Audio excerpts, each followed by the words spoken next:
quand on traite de la question de l'excision, des mutilations sexuelles faites aux femmes, moi, on m'a souvent dit, Malimata, tu dois en vouloir à mort à tes parents. Pardonner, c'est aussi pour soi. Parce que vivre avec la colère, c'est quelque chose qui nous use de l'intérieur. Et j'ai compris que mes parents, ils ont fait comme ils ont pu avec ce qu'ils avaient. AVS avec Philippe Robichon. AVS, à votre santé, le mardi, c'est à votre santé sexuelle. Nader Alamit avec nous. Bonjour Nader. Bonjour Philippe, bonjour à tous. Psychosexologue, diplômé de l'école de psychosexologie de Paris et auteur de 19 thèmes sur la sexualité des musulmans. Nader, lundi se déroule la journée internationale de lutte contre les mutilations sexuelles féminines. Et c'est en 2012 que l'Assemblée générale des Nations Unies a décidé de célébrer la journée internationale de la tolérance zéro à l'égard des mutilations génitales féminines le 6 février. Et c'est tous les ans qu'on commémore cette journée dans le but d'amplifier et d'orienter les efforts visant à éliminer cette pratique. Nous recevons ce matin Alimata Fofana. Bonjour et bienvenue. Bonjour Philippe, bonjour à tous. Après une vie professionnelle très remplie, vous êtes devenue romancière engagée et vous donnez aujourd'hui des conférences sur les mutilations sexuelles faites aux femmes et vous vous battez pour les autres et vous êtes là pour nous parler aujourd'hui de votre premier, est-ce qu'on peut dire roman ou essai ? C'est un mixte des deux. C'est en partie un roman et je me suis aussi beaucoup inspirée de ce que j'ai vécu. Ça s'appelle À l'ombre de la cité Rimbaud, aux éditions du Rocher. Vous êtes Rimbaud, vous-même, comme votre héroïne Maya, ou pas du tout ? Aujourd'hui ? Est-ce que vous êtes de Rimbaud, vous ? Est-ce que vous avez grandi à Rimbaud ? Dans une cité qui ressemble à la cité Rimbaud, oui. Alors elle s'appelle autrement, mais oui, j'ai grandi dans une cité. Oui. Maya, votre héroïne, a grandi au 13e étage de cet immeuble de la résidence Arthur Rimbaud. Vous expliquez que finalement, on vit tous en France, chacun dans son environnement. Dans quel environnement Maya a-t-elle grandi ? Je dis, on vit tous, chacun dans un monde, je dis. Ouais. C'est dans un monde. Ça montre bien qu'on est dans un environnement parfois qui est clos sur lui-même. Et Maya, elle grandit dans un environnement qui est clos sur lui-même avec d'autres codes, une manière de vivre, de manger, de se vêtir. Quand elle est à la maison et quand elle quitte la maison, elle rentre dans un autre monde. Et cet autre monde, c'est l'école dans un premier temps. Parce que mon roman débute et Maya, elle a l'école maternelle, donc c'est encore qu'une enfant. Mais c'est Maya adulte qui raconte l'histoire. C'est Maya, dans un premier temps, c'est Maya enfant qu'on entend. C'est-à-dire qu'elle s'exprime comme une enfant, elle a le vocabulaire d'une enfant. Elle n'est pas encore en mesure de penser, de réfléchir, d'analyser ce qu'elle vit. Elle vit les choses telles qu'elles arrivent. Elle ne se pose pas encore des questions, mais peu de temps après, elle va commencer à remettre en cause et à questionner ce qu'elle vit, à questionner son environnement, sa famille. C'est une fille qui dit avoir compris pourquoi elle a reçu l'éducation qu'elle a reçue et elle dit qu'elle a pardonné à ses parents, à son père et à sa mère et qu'elle s'est libérée des chaînes de l'éducation qu'elle a reçue finalement. Oui, ça c'est en partie, ça c'est moi Alimata. Je voulais parler du pardon parce que je pense que c'est quelque chose d'essentiel où c'est vrai qu'aujourd'hui on en entend peu parler et souvent quand on traite de la question de l'excision, des mutilations sexuelles faites aux femmes, moi on m'a souvent dit Alimata, tu dois en vouloir à mort à tes parents. Non. Il fut un temps, j'ai été très en colère contre mes parents, mais je me suis libérée de cela parce que pardonner c'est aussi pour soi.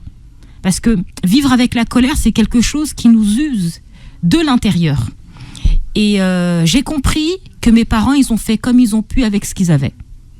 Et ça, c'était un élément essentiel. C'est à partir de là que je peux déposer le sac beaucoup trop lourd que j'avais sur le dos, quand j'ai compris cela.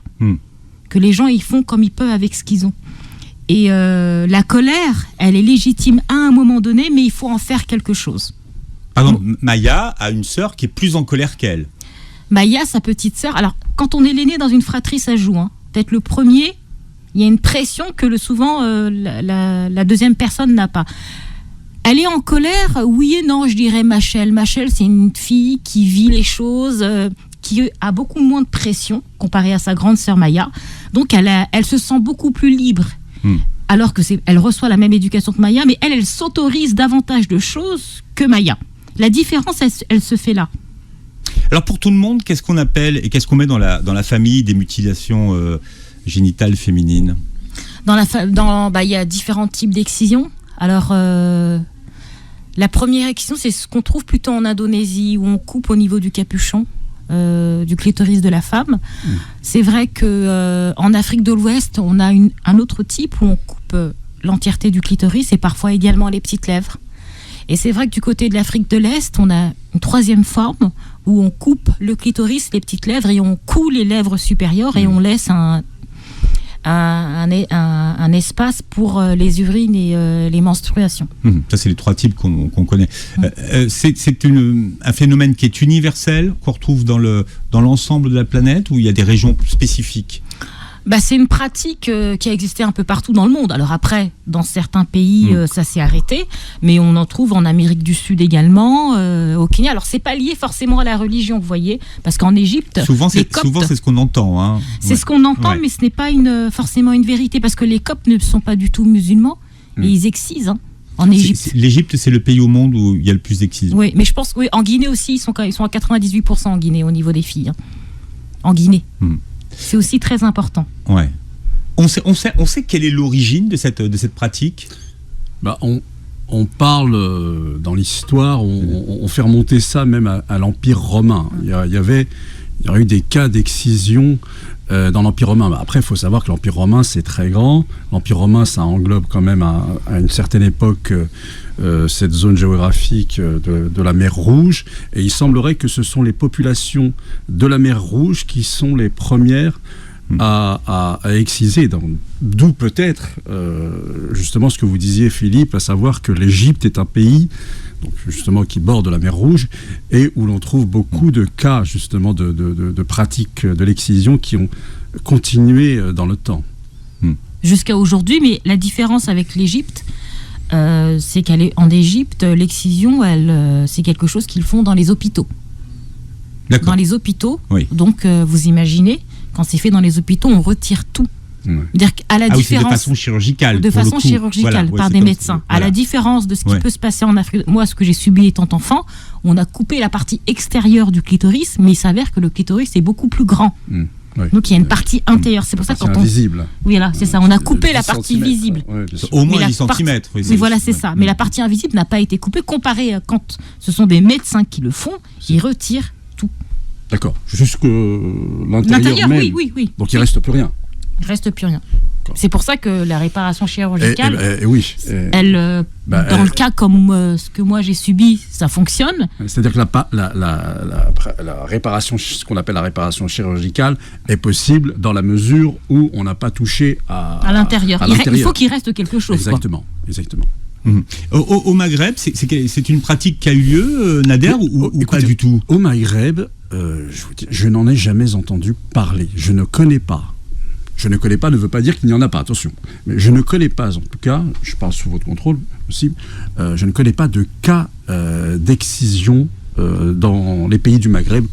J'entends par là Maroc, Algérie, Tunisie, Libye, Mauritanie, j'en sais moins. Mauritanie, si, voilà. Oui. Mais en tout cas, Maroc, Algérie, Tunisie, je ne connais pas de cas d'excision, non. Alimata, vous avez entendu parler de cas d'excision, vous, au Maghreb, ou jamais ? Les 3 pays, Tunisie, Maroc, Algérie, non, je sais que c'est une pratique qui n'existe pas dans ces 3 pays. D'accord. Mais par contre, en Mauritanie, ça, je sais que la pratique existe. Ça, j'en suis sûr. Ça. La grande question qui, moi, m'a toujours interpellé, c'était sur le but. Quel est le but recherché par cette pratique ? Parce que souvent, ce qu'on entend, c'est attention, le plaisir féminin peut amener les femmes à être pas vierges le jour du mariage. On entend aussi une tradition qui voudrait que l'excision permet à la fille de passer à l'âge adulte. C'est-à-dire qu'elle devient femme après avoir été excisée. On dirait un rituel, ce que vous nous racontez, Nader. Oui et non, parce que moi j'ai subi ça. J'ai subi ça à l'âge de 5 ans. Donc à 5 ans, la volonté n'était pas que je devienne, qu'il y ait un passage entre l'enfance et la vie de femme. Et je rappelle qu'il y a des excisions qui sont pratiquées sur des bébés qui ont 1 mois, 2 mois, 3 mois. Mais alors, c'est ça qui me... Alors, l'objectif de l'excision, c'est une volonté de contrôle absolu du corps de la femme. Ce que vous avez dit précédemment, c'est qu'il y a la peur première, c'est que la fille tombe enceinte en dehors du mariage. Ça, c'est la famille, c'est pour la famille. Ça, c'est la famille, oui, voilà. pour l'honneur de la famille.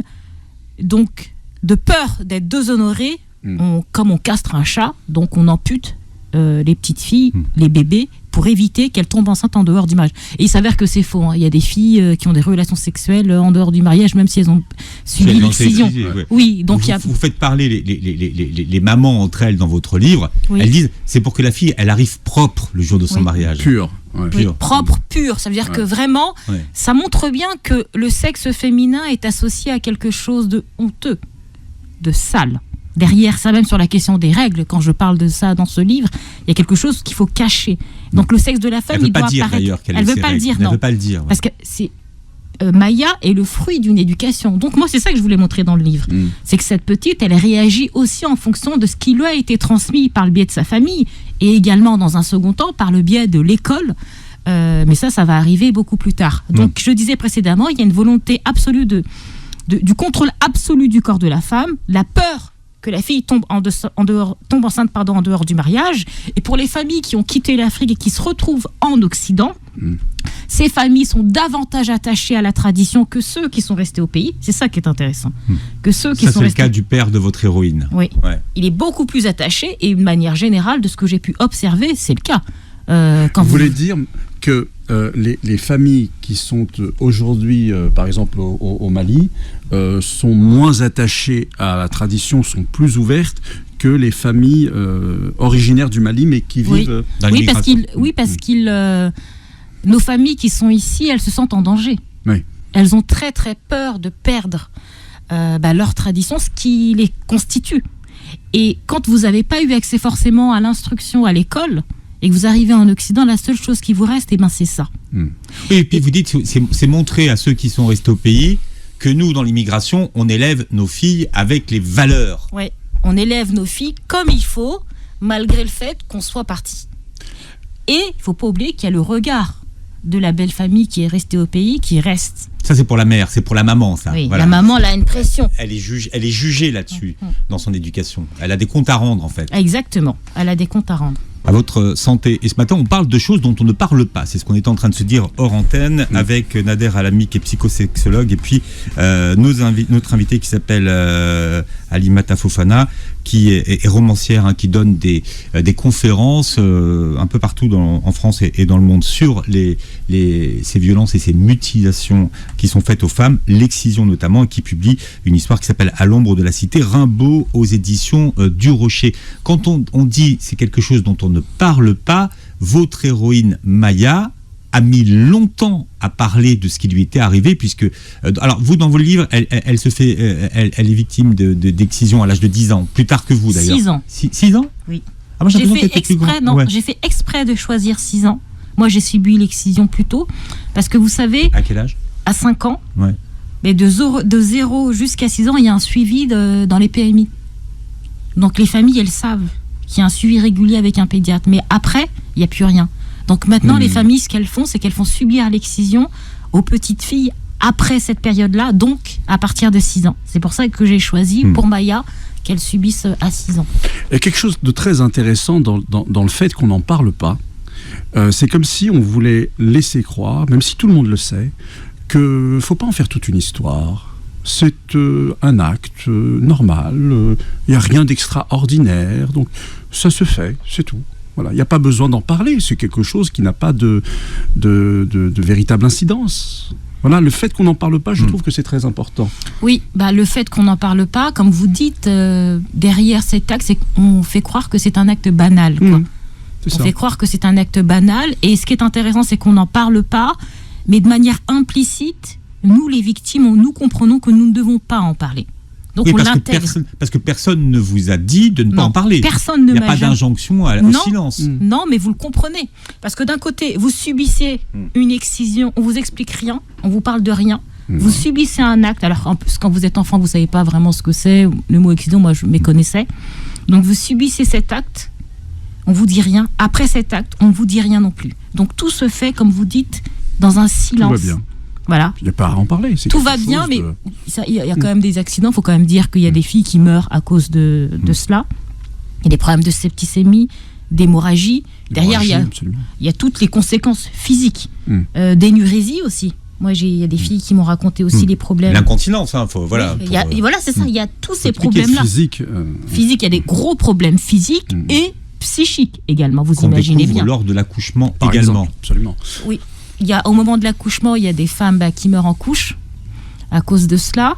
Parce que quand on excise, moi je vous dis, c'est fait de manière très barbare, donc ça cicatrise, extrêmement difficilement. Et au niveau de l'orifice vaginal, le problème, c'est que quand les femmes doivent accoucher, souvent après une excision, donc l'orifice est plus rétréci, parce que comme ça a cicatrisé, comme ça a pu, donc le bébé ne peut pas passer. Moi, j'ai des femmes qui m'ont raconté ça. Le bébé ne peut pas passer. Et donc, quand vous êtes dans un hôpital ou avec des médecins compétents, donc soit ils ouvrent tout, vous imaginez, ou une césarienne quand c'est préparé un peu en amont, ou, moi j'ai vu dans certaines contrées, les femmes, elles meurent. Soit le bébé meurt, soit c'est la femme, ou soit ce sont les deux. Donc, voilà.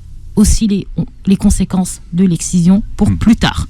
Oui. Il faut expliquer que pour votre héroïne, donc c'est la première fois qu'elle part au pays, par direction Bamako. Oui. Elle arrive dans la famille et puis la tante qu'elle préfère le plus la prend par la main, elle lui dit viens, on va aller faire une promenade ensemble. C'est ça qui se passe. Il y a toujours un traquenard. Il y a toujours un traquenard. Moi, j'ai reçu de nombreux témoignages de femmes. Il y a une femme qui m'a dit oui, on m'a fait croire que j'allais avoir une poupée si je les suivais. Ou ouais, on m'a fait croire que j'étais un parc d'attractions. Il y a toujours un traquenard, quoi. Ça on aussi, nous embobine, quoi. Ça aussi, c'est très important parce qu'après, il y a le rapport au mensonge, le rapport à la vérité. C'est-à-dire que ceux qui sont votre clan, si vous voulez, que vous voyez donc petite fille comme vos protecteurs. Parce que moi, ça m'a intéressé tout à l'heure quand vous disiez au départ, c'est la petite fille qui parle. Ça n'est qu'après, quand l'adulte reprend un petit peu les commandes de l'histoire, qu'elle réfléchit sur ce qui s'est passé avant. Mais au départ, vous disiez, c'est ça qui m'intéressait aussi, que la petite fille ne se posait aucune question, elle vivait au jour le jour. Et donc, vivant au jour le jour, elle fait confiance. Voilà, de manière innée, elle fait confiance à ceux qui la protègent. Or, ceux qui la protègent, à un moment donné, il y a quelque chose de très important qui se passe, c'est qu'il y a un traquenard. Exactement. C'est donc qu'il y a un mensonge. Oui, c'est vrai. Il y a un traquenard, il y a un mensonge, et la petite fille... Après avoir subi l'excision et qu'elle comprend que cette tante qu'elle aime tant, elle l'a trahi, parce qu'il y a aussi la tante qui l'a trahi. Et quand elle retourne voir sa mère et elle sait que sa mère était au courant, elle comprend qu'elle ne peut pas faire confiance aux adultes. Non, pas aux adultes, à ses parents. Elle comprend qu'elle ne peut pas faire confiance à ses parents. Donc, il va falloir trouver des stratégies pour contourner. Mais à un moment donné, elle dit, quand elle est victime d'excision, elle dit à sa tante, je vais le dire à ma mère. Donc elle a quand même une illusion que sa mère n'est pas au courant à un moment. Oui, mais c'est pour ça qu'au début, je voulais vraiment être dans la tête d'une enfant, parce que pour elle, sa mère est censée la protéger. Donc quand vous êtes au plus mal, vous faites appel à qui ? À vos parents, quoi. Donc elle pense dans un premier temps que c'est sa tante qui lui a fait subir cela et que sa mère y est pour rien. Elle n'est pas au courant. Donc par la suite, elle comprend que sa mère est au courant. Donc elle se dit, il va falloir que j'avance seule. J'aimerais qu'on parle du trauma, du traumatisme. Vous avez un souvenir précis de ce jour-là ? Oui, moi j'avais 5 ans. Donc à 5 ans, la mémoire d'un enfant est vive. Donc moi je m'en souviens comme si c'était hier. Donc c'est pour ça que la manière dont je décris l'excision, c'est ce que moi j'ai vécu quand j'étais enfant. Donc c'est une bouchère, c'est une vieille dame. Une vieille dame, je l'appelle la sorcière. C'est une vieille dame. Moi j'avais la bouchère, vous voyez. Donc, oui. Qui pratique l'excision, mais comme une... elle, c'est son rôle, quoi. Ouais, on parle d'exciseuses. Ouais, les exciseuses. Les exciseuses, comme voilà. Donc, et j'explique bien qu'avant que Maya subisse l'excision, il y a une petite fille avant. Donc on imagine qu'elle s'est... oui, c'est à la chaîne. À la chaîne, quoi. Ouais. Et donc elle utilise le même instrument. Les exciseuses et non pas les exciseurs. Quelque chose de... Non, parce que ce sont les femmes qui pratiquent ça. Oui, justement. Comme si ici les gardiennes de cette tradition étaient des femmes. Mais comment expliquer que des femmes qui sont passées par là fassent subir ça à d'autres femmes ? Mais c'est parce qu'elles sont convaincues, ces femmes, qu'elles le font pour le bien des petites filles. Bien sûr. Elles en sont convaincues que c'est pour leur bien. Les mères, quand vous discutez avec nos mères, elles disent que... Parce qu'elles-mêmes, elles l'ont subi. Oui. Et moi, dans ma famille, on peut monter de génération en génération. Moi, dans ma famille, toutes les femmes ont subi une excision. Moi, j'appartiens peut-être à la dernière, je croise les doigts, à la dernière génération qui subit cela. Parce que après, j'ai des nièces et tout, elles n'ont pas du tout subi cela. Mais c'est une pratique ancestrale qui se transmet et les mères pensent le faire pour le bien des petites filles. Parce qu'il y a un élément important à garder en tête, c'est qu'une éducation réussie, c'est quand la fille se marie. Hein. C'est pas qu'elle devienne médecin ou astronaute, ça on n'en a rien à faire. C'est qu'elle se marie. Et quand elle est mariée, c'est là que l'éducation est réussie. Donc, quand on excise, c'est pour préparer au mariage. Il y a un lien de cause à effet entre les deux. Donc, il faut entrer dans la logique de ces femmes pour comprendre pourquoi elles font cela. Si elles font cela, elles pensent faire pour le bien des filles, parce que une fille avec une bonne éducation, elle doit être une bonne mère de famille et une bonne épouse. Et elles savent pertinemment, c'est ce que je mets dans mon livre. Hein. Là, il y a une citation qui dit qu'un enfant bien élevé, c'est grâce à son père. Si il est mal élevé, c'est à cause de sa mère. Donc, vous imaginez bien. Proverbe de chez vous, que vous citez, mais je crois que ça s'adapte un peu souvent partout, ce proverbe. Nader, mais est-ce à dire, Alimata, que les hommes ne se marieraient pas avec une fille qui n'a pas été excisée? Ça dépend des hommes. J'ai un copain qui m'a dit, après le documentaire que j'ai fait, il m'a écrit un message sur Facebook. « Ah, mais moi, je préfère les hommes excisés. » Il m'a dit ça. Je lui ai dit « Mais t'es débile ou quoi ?» Je lui ai dit « C'est du même acabit. » Il me disait « Moi, je préfère les enfants. » Vous voyez, l'espèce de truc de pédophilie. C'est aussi incroyable, quoi. Après, je lui ai dit « Mais comment tu sais ?»« Oh, mais si tu mets ta tête... » pour voir si elle a... Et même, je suis même pas sûre qu'en mettant sa tête, certains hommes soient en mesure de voir et de faire la distinction entre les petites lèvres et le clitoris. Je suis pas sûre de ça. Et vous expliquez la honte que Maya a à aller chez le gynéco, justement, parce qu'elle n'ose pas montrer. Elle n'ose pas montrer, mais ça, je pense que de nombreuses personnes victimes... que ce soit d'inceste, de viol, elles ont souvent très honte de ce qu'elles ont subi alors qu'elles sont victimes et elles y sont pour rien. Ça, c'est quelque chose qu'on retrouve pas uniquement du côté de l'excision, mais ce que vous disiez par rapport aux hommes, moi je pense que il y a un élément aussi, un autre élément important à comprendre, c'est que dans cet environnement de Maya, l'individu n'existe pas. C'est le groupe qui prime sur l'individu. Donc qu'elle jouit, c'est pas le problème, quoi. Ce qui prime, c'est qu'elle fasse des enfants pour la communauté. Donc les hommes, généralement, c'est ce que j'explique, c'est qu'on ne se choisit pas. On ne se marie pas parce qu'on s'aime. Non, on se marie pour consolider les liens familiaux. Donc, c'est ça qui est important. Donc, les hommes, ils savent pertinemment que la femme a subi une excision. Ils savent, certains hommes, quand les femmes... Moi, j'ai eu des témoignages de femmes qui refusaient de relations sexuelles avec leur mari parce qu'elles avaient mal. Il y a une femme qui me racontait qu'elle s'enfermait à double tour pour ne pas être touchée par son mari. Une des conséquences. Hein. Une des conséquences donc, de l'acte. Ouais. Donc, son mari, il est au courant. Ouais. Il est au courant, le mari. Mais il y a certains hommes qui n'osent pas aller à l'encontre du groupe. Ils ont très peur d'aller à l'encontre du groupe. Il y a de nombreux hommes. Mais pas tous. Moi, j'ai des amis qui se sont opposés pour leur petite fille. Ou ils se disent, je ne vais pas envoyer ma petite fille voir la grand-mère au village si je sais qu'il y a un risque. Après, c'est chacun prend ses responsabilités. À partir du moment où tu laisses ta fille aller dans un environnement où 99% des petites filles sont excisées, donc tu te rends complice. Pour moi, on se rend complice de ça. J'ai une question, là, je fais une déclaration d'ignorance, mais quelle est la réaction, enfin, est-ce qu'il y a une loi qui interdit l'excision? Est-ce que l'État prend après, je sais bien que c'est pas toujours facile de faire appliquer les choses dans les régions les plus reculées. On peut pas mettre un policier partout, et encore, le policier peut-être que lui-même, dans son groupe, dans sa famille, on pratique cela. Mais est-ce que les États ont réagi et interdisent clairement cette pratique? Alors, en France, oui, c'est interdit. En France, oui, bien sûr. France, c'est interdit, mais ailleurs, en Afrique, moi, je sais qu'au Sénégal, il y a une loi qui interdit les mutilations sexuelles faites aux femmes, et il y a eu un vrai travail de prévention, de sensibilisation là-dessus. Et même quand j'étais au Sénégal l'année dernière, quand je discutais avec les cousines, elles me disent même que les sages-femmes, les infirmières, elles regardent le sexe de l'enfant et elles préviennent les mères. Donc il y a un vrai travail qui a été fait. Et ça, c'est en train de changer petit à petit, mais pas partout. Et le vrai changement, c'est quand les filles, elles vont à l'école. Quand les filles, elles vont à l'école, déjà, elles comprennent et elles font le lien entre leur corps et ce qu'elles vivent, quoi. Et aussi, elles font moins d'enfants. Et les chiffres de l'excision baissent et diminuent. Mais c'est vrai que dans certains endroits, je vois comme au Mali, vous voyez avec l'instabilité politique, il y a une recrudescence mais là, j'ai lu un article la semaine dernière de bébés qui avaient même pas 1 mois, quoi. C'était à la chaîne. Et je sais pas combien de bébés sont mortes. Et ça... Il n'y a pas de réaction politique. Et pourtant, tous ces pays-là ont signé les conventions. Hein. Les chartes. Oui, ils ont tous, la Guinée, tout ça, ils ont tous signé. Mais ils laissent faire. Il laisse faire. C'est chaque 6 février que se déroule la journée internationale de lutte contre les mutilations sexuelles féminines. On en parle ce matin avec notre sexologue Nader Alami et puis notre invité qui est Alimata Fofana et qui publie À l'ombre de la cité Rimbaud aux éditions du Rocher.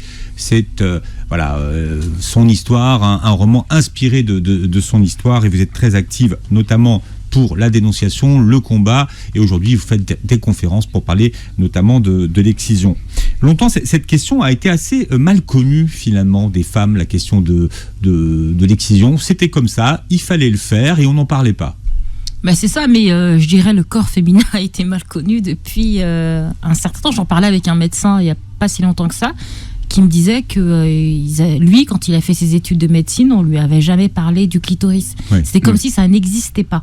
Et puis ça fait une dizaine d'années que maintenant on connaît la taille du clitoris et qu'effectivement on en parle, on voit des clitoris en 3D. Ouais. Oui, c'est très récent, c'est vraiment très récent.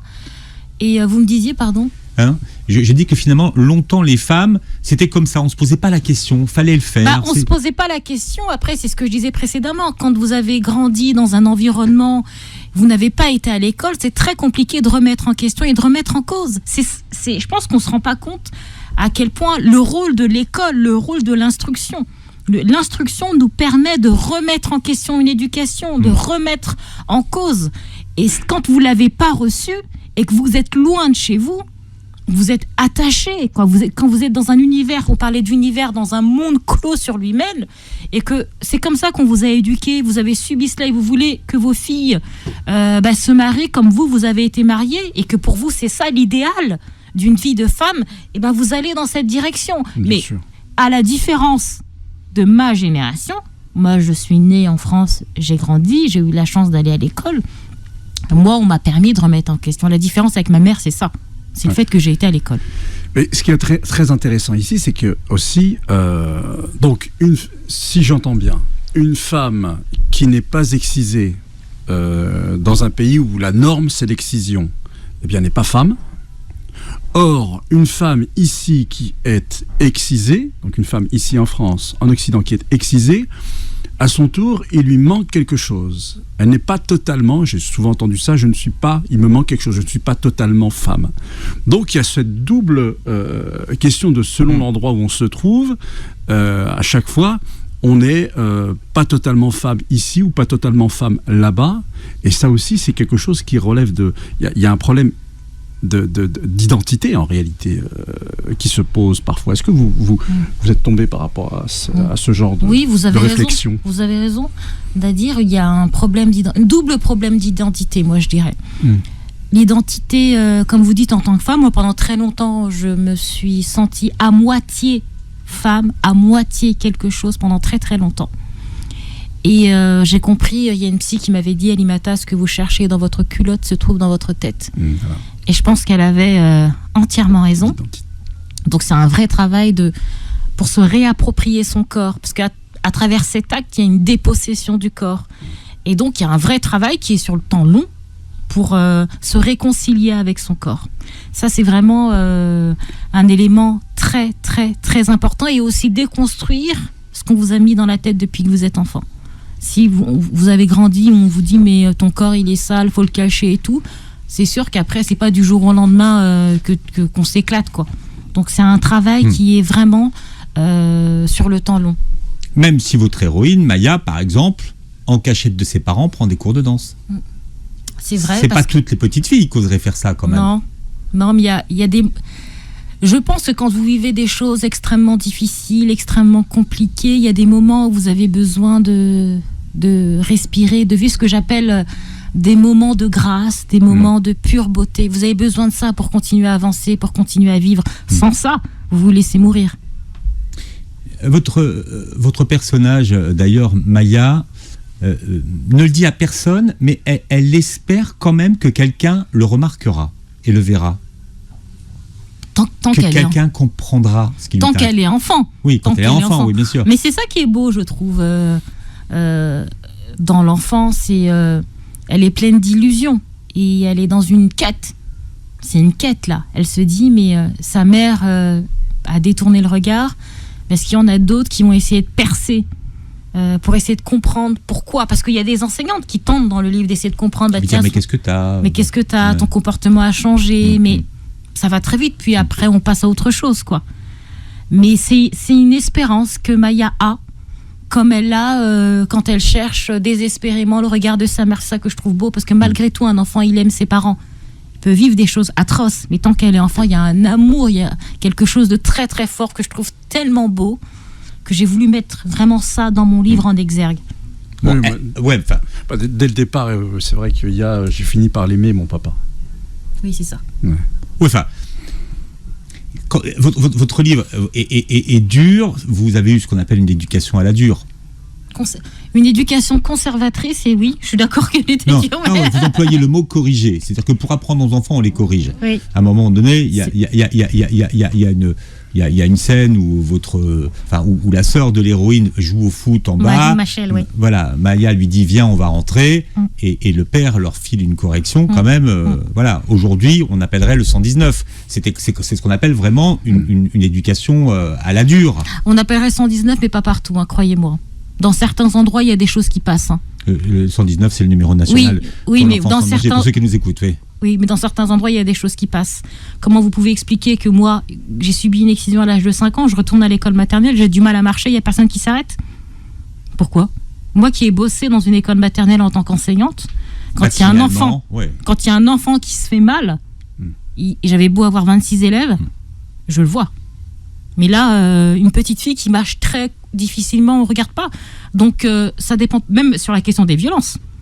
Combien de fois, moi, j'ai échangé avec des enseignants. Ah, mais non, mais on n'ose pas faire des signalements. Ah non, mais après, si on le fait, ça va déclencher tellement de choses. Donc, ça dépend. Il y a certains endroits où on pense que oui, il faut les élever à la dure. Mais je suis entièrement d'accord avec vous. Un signalement, normalement, doit être fait. Oui. Parce que moi, je suis contre. Il va de soi que moi, je suis contre toute. On n'élève pas un enfant comme ça. Moi, j'ai été élevée avec une très grande violence, ça c'est sûr. Mais même ça, je me dis, pour entrer dans nos familles, même les services sociaux, ils peuvent passer par ce biais-là. S'ils n'osent pas sur la question de l'excision, ils peuvent passer par le biais de la violence. Des corps abîmés, on le voit. Des enfants qui passent leur temps à se battre, ça se voit. Et on ne remet pas ça en question. L'objectif, c'est la fin de cette pratique, l'excision en 2030. Comment il nous reste 7 ans alors. Ouais, voilà. Comment est-ce qu'on combat de façon efficace une pratique, alors on a dit, qui était ancestrale, millénaire. Comment on combat ça? Moi, je crois que c'est au quotidien, c'est par des petites choses, moi, je pense. Avec les femmes avec qui j'ai travaillé, moi, je vois avec ma propre mère, je vois qu'elle a compris, elle a changé, parce qu'il y a eu des échanges, parce que nous l'avons subi, mais on a parlé tout à l'heure du silence, mais c'est vrai que le silence, il est présent même dans notre propre famille, on n'ose pas en parler entre sœurs, encore moins avec nos frères, et moi je sais que ça a changé quand j'ai osé parler de ça avec ma mère. Ma mère me dit que je suis la seule, nous sommes 3 filles, je suis la seule à lui avoir parlé de cela. Et votre mère vous raconte son histoire Ma mère, là dans le livre, c'est différent de ce que ma vraie mère... la vraie mère, de ce que ma vraie mère a vécu, mais c'est vrai qu'elle me parle et elle me remercie. Aujourd'hui, elle me remercie de lui parler, parce qu'elle me dit que, souvent elle me dit, mais c'est parce qu'on ne savait pas, nous on a grandi là-dedans, on a fait comme on a pu, ma mère aussi, elle m'a fait subir ça, mais elle me dit, mais maintenant... je me pose comme je ne suis toujours pas mariée, au grand désespoir de ma mère, s'interroge si c'est pas lié à ça. Et vous n'avez jamais été mariée? Non, mais je ne suis pas contre le mariage. Donc, contrairement à votre héroïne. Oui, c'est pour ça que je vous pose la question. Si votre héroïne est encore vivante, c'est grâce à Céline Dion. Ah oui. Alors, il y a des moments dans la vie, il faut parler aussi de Céline Dion. Oui, alors mais ça c'est un moment essentiel. Mais ça c'est vrai? Ah ouais, mais je suis une fan absolue de Céline Dion. Je l'aime profondément. Je l'aime d'un amour inconditionnel. Pour moi, Céline, c'est la grâce. Pour moi, Céline, c'est l'émanation du divin sur cette terre. Pour moi, Céline, c'est la preuve ultime que Dieu existe, sa voix. Donc vous imaginez ce que je ressens pour elle. Sans Céline Dion, je pense que je ne serais pas là aujourd'hui. C'est ce que dit votre héroïne. Alors, elle raconte la première fois où elle entend sa voix à la télévision, hein, c'est pas la radio, et que sa copine a enregistré le concert. Alors, elle lui donne la cassette, la VHS, et elle voit le concert de Céline Dion. Oui, le live, en plus, c'est 95, Bercy, le live in Paris, où elle est en tenue en cuir, avec sa veste, avec les cheveux courts. Voilà. Magnifique. Album 2. Album 2, magnifique, sublime. Et le rêve de ma vie, je tiens à le dire, parce qu'on ne sait jamais, mais le rêve de ma vie, c'est de rencontrer Céline Dion. Céline Dion, elle écoute Beurre FM tous les matins. On ne sait jamais, vous ne savez pas. Hein. Il y a 6 heures de décalage. On commence par rêver et ce rêve finit par devenir une réalité.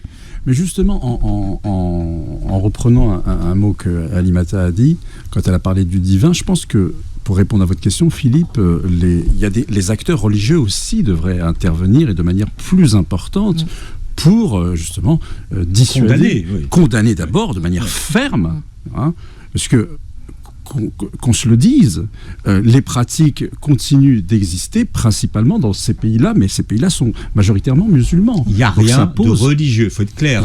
Il n'y a rien de religieux, mais certains... Ça existait avant l'arrivée de l'islam en Afrique de l'Ouest, oui, vous avez raison, Nadir, il n'y a rien de religieux, mais l'excision est politique. C'est ça derrière. Voilà. L'excision est politique, donc certains marabouts jouent là-dessus, et vous savez, il y a certaines communautés qui suivent, mais le marabout dit ça, ils suivent. Si certains marabouts prenaient leur courage à deux mains en disant les choses clairement, je pense que ça jouerait. Parce qu'il y a une espèce de flou là. On ne sait pas si c'est peut-être religieux, vous savez. Donc puisqu'on ne dit rien, puisqu'il y a silence, et puisqu'on le fait depuis toujours, forcément c'est religieux. Oui, c'est vrai, Nadia, vous avez raison. Donc les responsables religieux ont un rôle à jouer. Doivent prendre la parole et dénoncer cela. Mais après, certains hommes tirent bénéfice de cela. Ah, c'est intéressant ça. Oui, il faut dire que c'est quand même une pratique qui est faite pour les hommes. Moi, je dis souvent, les femmes ont les mains dans nos vagins et les hommes rôdent autour. Il faut être clair. C'est vrai qu'on n'a pas entendu beaucoup de cadres religieux prendre position sur le sujet. Hein. Alors qu'il y a tous les vendredis un grand rassemblement. Ouais. Oui, là, c'est le moment. Vous avez les écoles, Non, mais il y a vraiment beaucoup pas que d'ailleurs, hein, attention, il n'y a pas que, mais il y avait beaucoup d'acteurs qui doivent entrer en ligne de compte pour condamner, pour réexpliquer tout ce qu'on perd, justement, toutes ces forces vives que l'on met en danger, justement, en continuant de faire en sorte que cette pratique existe. Oui, vous avez entièrement raison. Que les pouvoirs religieux, mais également politiques, hein, parce que moi, ça fait très longtemps que je n'ai pas entendu un homme politique condamner publiquement à la télévision nationale l'excision. Alors, je rappelle le titre de votre livre, s'appelle « À l'ombre de la cité Rimbaud » aux éditions du Rocher, un livre parfois dur mais poignant, inspiré de votre histoire. Tiens, montrez-le à la caméra puisque l'émission est filmée. Pris beaucoup de plaisir à lire ça me fait plaisir. Voilà votre histoire à suivre, cette petite fille qui grandit et qui finit par partir marcher sur les traces de son idole, puisqu'elle met un océan entre ses parents et elle part vivre au Canada, mais on ne sait pas si elle rencontre Céline Dion. Non, toujours pas. Toujours pas, mais ça va arriver. Merci Alimata d'avoir été avec nous ce matin. Nader, on vous dit à mardi. Je vous rappelle que l'émission se réécoute sur beurrefm.net en podcast et que vous verrez la vidéo sur la chaîne YouTube et passez une très belle journée santé sur Beurre FM.